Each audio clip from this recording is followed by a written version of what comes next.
सुबह के समय जिले की आईपीएस मैडम संजना शर्मा एक ऑटो में बैठी हुई थीं।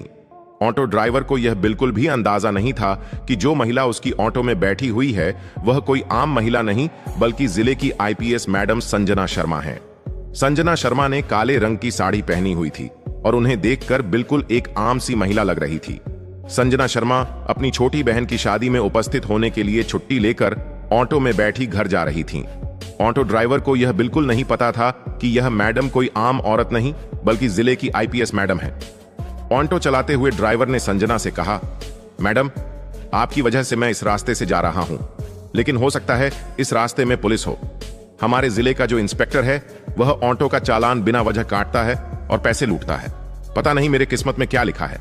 ऊपर वाला करें कि इस टाइम पर पुलिस ना हो। संजना शर्मा मन ही मन सोच रही थी कि ड्राइवर ये सब जो बोल रहा है, क्या सच में यहाँ के थाने का इंस्पेक्टर ऐसा करता है? उनके मन में यही सारी बातें चल रही थीं। जैसे ही ऑटो थोड़ी दूर आगे बढ़ी, उन्होंने देखा कि इंस्पेक्टर बलराम सिपाहियों के साथ खड़ा होकर चेकिंग कर रहा है। जैसे ही ऑटो उनके सामने आया, इंस्पेक्टर ने लाठी का इशारा करके ऑटो को रोक दिया। ड्राइवर ने जैसे ही ऑटो रोका, इंस्पेक्टर गुस्से में बोला, नीचे उतरो, अपने बाप की सड़क है क्या? इतनी स्पीड में ऑटो चला रहे हो, डर नहीं लगता तुम्हें? अब जल्दी से 5,000 का चालान भरो। इतना कहकर इंस्पेक्टर चेकबुक निकालने लगा। ऑटो वाले ने डरते हुए जवाब दिया, सर, मैंने कोई नियम नहीं तोड़ी। आप किस चीज के चालान काट रहे हैं? प्लीज ऐसा मत करें, मेरी कोई कमाई नहीं हुई है। मैं आपको इतने पैसे कहां से दूं? इंस्पेक्टर भड़क उठा, ज्यादा जुबान मत चलाना। पैसे नहीं है तो ऑटो क्यों चलाता है? जल्दी से ऑटो का कागज निकालो, कहीं चोरी का ऑटो तो नहीं है।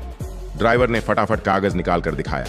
कागज में सब कुछ साफ था, कोई गलती नहीं थी। फिर इंस्पेक्टर बोला, कागज तो है, लेकिन फिर भी चालान तुम्हें भरना ही पड़ेगा। अब 5,000 नहीं तो 3,000 दो, वरना तुम्हारी ऑटो सिज होगी। पास में खड़ी आईपीएस मैडम संजना शर्मा सब कुछ सुन रही थीं। वह देख रही थीं कि किस तरह इंस्पेक्टर गरीबों को लूट रहा है और बिना वजह चालान काट रहा है। ऑटो ड्राइवर डरते हुए बोला, साहब, इतने पैसे कहां से लाएंगे? अभी तक तो कमाई नहीं हुई है, मैं कैसे आपको पैसे दूंगा? प्लीज छोड़ दीजिए साहब, जाने दीजिए। मेरे छोटे छोटे बच्चे हैं, मैं कमाई नहीं करूंगा तो वह बच्चे क्या खाएंगे? भूखे रहेंगे। साहब छोड़ दीजिए। मगर इंस्पेक्टर बलराम को जरा भी दया नहीं आई। उसने गुस्से में ऑटो ड्राइवर के गाल पर एक जोरदार थप्पड़ जड़ दिया और कहा, जब पैसे नहीं है तो ऑटो चलाता क्यों है? तेरे बाप का सड़क है जो इतना स्पीड में गाड़ी चलाएगा? ऊपर से मुझसे ही जुबान लड़ा रहा है। चल, तुझे थाने में सबक सिखाएंगे। इतना सुनकर आईपीएस मैडम संजना शर्मा खुद को काबू न कर सकी और इंस्पेक्टर के सामने आकर बोली, इंस्पेक्टर, आप बिल्कुल गलत कर रहे हैं। जब ड्राइवर का कोई गलती नहीं है तो आप बिना वजह चालान क्यों काट रहे हैं? ऊपर से थप्पड़ मारना कानून का उल्लंघन है। आपको कोई हक नहीं है ऐसे किसी गरीब पर अत्याचार करने का। इसे जाने दीजिए। इंस्पेक्टर पहले से ही गुस्से में था। संजना शर्मा की बात सुनकर और भड़क उठा और गुस्से में बोला, अच्छा, तू मुझे सिखाएगा कि कानून क्या होता है? लगता है तुझे भी जेल की हवा चखानी पड़ेगी। वैसे तेरी भी जुबान चलने लगी है। चल, दोनों एक साथ जेल में मजा लेते रहना। आईपीएस मैडम संजना शर्मा गुस्से से लाल हो चुकी थीं, मगर खुद को काबू कर रही थीं और देखना चाहती थीं कि यह इंस्पेक्टर किस हद तक गिर सकता है। इंस्पेक्टर बलराम को जरा भी अंदाजा नहीं था कि आगे उसके साथ जो होगा वह बहुत बुरा होगा। उसे नहीं पता था कि उसके सामने खड़ी साधारण सी साड़ी पहनी हुई महिला कोई आम औरत नहीं बल्कि जिले की आईपीएस मैडम संजना शर्मा है। बलराम ने गुस्से में हवलदार को आदेश दिया और कहा, चलो, इन दोनों को थाने में मजा चखाएंगे। फिर 2 हवलदार आगे बढ़े और दोनों को थाने ले गए। थाने पहुंचते ही इंस्पेक्टर ने कहा, इन दोनों को यहीं बैठा दो। अब यही देखते हैं दोनों क्या करते हैं। इसकी औकात दिखानी पड़ेगी। हवलदारों ने दोनों को बैठा दिया। इंस्पेक्टर बलराम कुर्सी पर बैठा और हंसते हुए बोला, रामू, कहां है रे? चाय लेकर आओ। इंस्पेक्टर बलराम चाय पी ही रहा था कि तभी उसका मोबाइल बज उठा। उसने तुरंत कॉल उठाई और बात करने लगा। बलराम बोल रहा था, हाँ, सब काम हो जाएगा, बस मेरे पैसे तैयार रखना। आप टेंशन मत लो, मैं आपका सारा काम कर दूंगा। संजना शर्मा और ऑटो ड्राइवर दोनों बैठकर इंस्पेक्टर की बातें सुन रहे थे। संजना मन ही मन सोच रही थीं कि यह इंस्पेक्टर सिर्फ बाहर ही नहीं, थाने के अंदर भी गलत काम करता है और गरीबों को लूटता है, उनका हक मारता है और बिना वजह लोगों पर अत्याचार करता है। वह अपने गुस्से को काबू में रखी हुई थीं, मगर बिल्कुल शान से खड़ी थीं, क्योंकि उन्हें पता था कि इंस्पेक्टर के साथ आगे जो करेगी वह सीधे पूरे शहर को दिखेगा। वह मन ही मन प्लान बना रही थीं कि इसे कैसे लोगों के सामने बेनकाब किया जाए। पास में बैठा ऑटो ड्राइवर डर से कांप रहा था। उसके आंखों में आंसू थे। घर की चिंता और जिम्मेदारी से वह रो रहा था। मगर पास में बैठे आईपीएस संजना शर्मा को देखकर उसके मन में भी थोड़ा हिम्मत था कि वह बच जाएगा। तभी संजना शर्मा ने ऑटो ड्राइवर की तरफ देखते हुए कहा, आप टेंशन मत लीजिए, यह इंस्पेक्टर कुछ नहीं कर पाएगा। मैं आपके साथ हूं और इसे दिखाऊंगी कि कानून की ताकत क्या होती है। यह कानून का गलत इस्तेमाल कर रहा है। आप चिंता मत कीजिए, आपकी कोई गलती नहीं है। आप निश्चिंत रहिए, बिना वजह टेंशन मत लीजिए। आप सुरक्षित हैं और मैं कोई आम महिला नहीं हूं। मैं आईपीएस अफसर संजना शर्मा हूं। मुझे इस इंस्पेक्टर के सारे करतूतों के बारे में पता करना है। इसी वजह से मैं अभी चुप हूं। देखती हूं कि यह इंस्पेक्टर किस हद तक गिर सकता है, फिर जाकर इसकी औकात दिखाऊंगी। यह सुनकर ऑटो ड्राइवर को थोड़ा शांति मिली।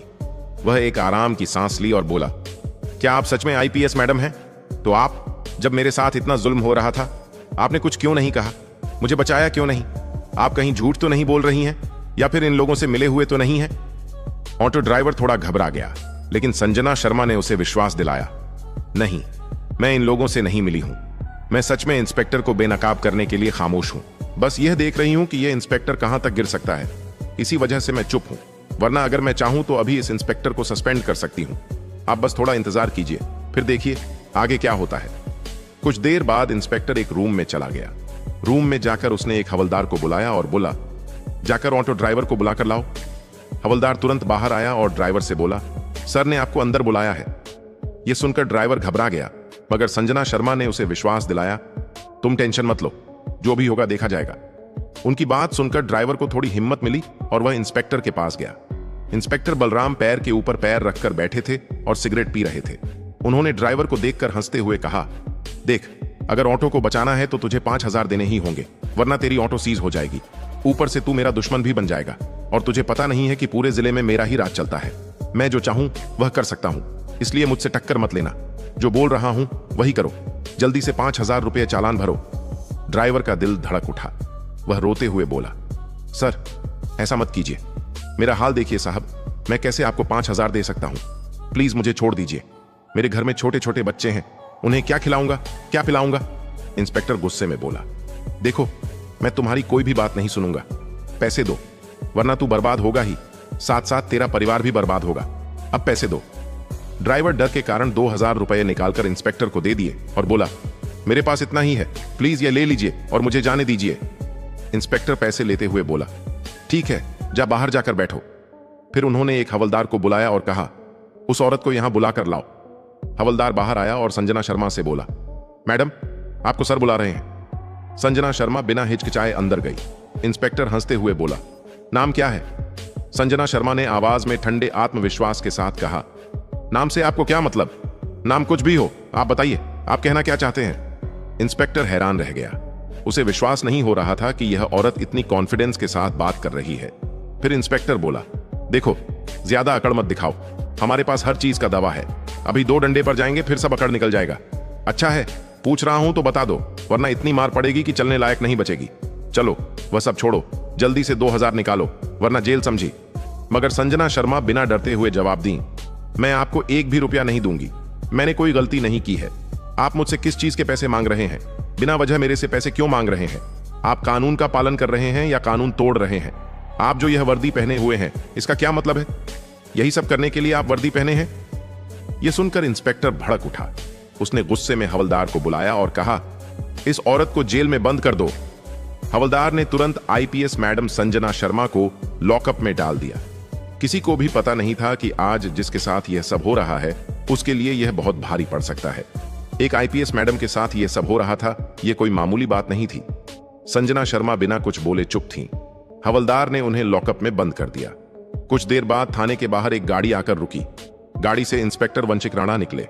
वह गुस्से में थाने के अंदर प्रवेश किया और एक हवलदार से बोले, हमने सुना है कि आप लोगों ने यहां किसी औरत को लॉकअप में डाला है। हवलदार हकलाते हुए बोला, हां, लेकिन क्या हुआ है सर? तभी इंस्पेक्टर रूम से बाहर आया और बोला, कौन है? इंस्पेक्टर को देखते ही बलराम ने पूछा, सर क्या बात है, आप यहां क्यों आए हैं? कोई काम है क्या? इंस्पेक्टर वंशिक राणा ने कहा, हां, सुना है आपने किसी औरत को लॉकअप में बंद किया है, बस उसे देखना है। फिर इंस्पेक्टर बलराम बोले, चलिए दिखाते हैं। यह कहकर इंस्पेक्टर बलराम ने वंशिक राणा को लॉकअप के पास लेकर गया। लॉकअप में बंद महिला को देखकर इंस्पेक्टर वंशिक राणा गुस्से से चिल्ला उठा, आपने यह क्या किया है? यह हमारे जिले की आईपीएस मैडम है, आपने इसे लॉकअप में क्यों डाला है? आपको पता भी है आपने क्या किया है? यह सुनकर इंस्पेक्टर बलराम के पैरों तले जमीन खिसक गई। वह हकलाते हुए बोला, क्या यह आईपीएस मैडम है? मुझे बिल्कुल भी अंदाजा नहीं था कि यह आईपीएस मैडम है। उन्होंने तुरंत हवलदार को इशारा किया। हवलदार आया और लॉकअप खोल दिया। लॉकअप से बाहर निकलकर आईपीएस मैडम संजना शर्मा ने सारी बात इंस्पेक्टर वंशिक राणा को बताई। फिर वंशिक राणा ने तुरंत जिले के डीएम को कॉल किया और कहा, आईपीएस मैडम संजना शर्मा ने आपको थाने बुलाया है, कृपया जल्दी थाने आइए, मामला गंभीर है। कुछ ही देर में डीएम अरिजीत सिंह थाने पहुंचे। उन्होंने मामला देखकर इंस्पेक्टर से कहा, आपने जो किया है वह कानून का उल्लंघन है। आप लोगों ने गरीबों को लूटा है, उनके साथ अत्याचार किया है, यह कानूनन अपराध है और अब आपका बचना नामुमकिन है। संजना शर्मा ने कहा, इस इंस्पेक्टर ने न जाने कितनों को लूटा है, कितनों का जीवन छीना है, कितनों की खुशियां छीनी है, गरीबों पर अत्याचार किया, उनके पेट पर लात मारी। मैंने उसकी हर एक चाल और हरकत को देखकर चुप रही ताकि इसे बेनकाब कर सकूं। यह इंस्पेक्टर वर्दी पहनने के योग्य नहीं है। इस इंस्पेक्टर को हम पूरे शहर के सामने बेनकाब करेंगे और दिखाएंगे कि कितनी बड़ी गलती की गई है, ताकि आगे कोई भी ऐसी गलती ना करे। डीएम सर, कल सुबह आप प्रेस मीटिंग बुलाएं, कल ही इसका फैसला होगा। मेरे साथ जो भी हुआ है मैं खुद उसकी गवाही दूंगी और साथ में ऑटो ड्राइवर भी है। डीएम ने आईपीएस मैडम की बात सुनी और कहा, ठीक है, कल सुबह प्रेस मीटिंग होगी। इंस्पेक्टर बलराम आपको वहां उपस्थित रहना पड़ेगा। साथ में ऑटो ड्राइवर को भी बुलाया जाएगा ताकि गवाही देने के लिए वह भी मौजूद रहे। यह खबर पूरे शहर में फैल गई। लोग एक दूसरे से बात करने लगे कि इंस्पेक्टर ऐसी हरकतें कर रहा था, लेकिन अब आईपीएस मैडम संजना शर्मा की नजरों में आ चुका है। अब इंस्पेक्टर का बचना नामुमकिन है। सब लोग खुश थे कि बस फैसला हो और इंस्पेक्टर को सजा दिलाई जाए। सुबह हुई और प्रेस मीटिंग शुरू हुई। हॉल के बाहर मीडिया की भीड़ और गाड़ियों की कतार लगी हुई थी। जनता जोर जोर से भ्रष्टाचार को खत्म करो के नारे लगा रही थी। हॉल के अंदर बीच में डीएम अरिजीत सिंह बैठे हुए थे, साइड में आईपीएस मैडम संजना शर्मा और दूसरी तरफ इंस्पेक्टर वंशिक राणा, जो इस केस की निगरानी कर रहे थे, और ठीक सामने कुर्सी पर शर्म से सिर झुकाए इंस्पेक्टर बलराम बैठा था। डीएम ने टेबल पर रखी घंटी बजाई और कहा, प्रेस मीटिंग शुरू की जाती है।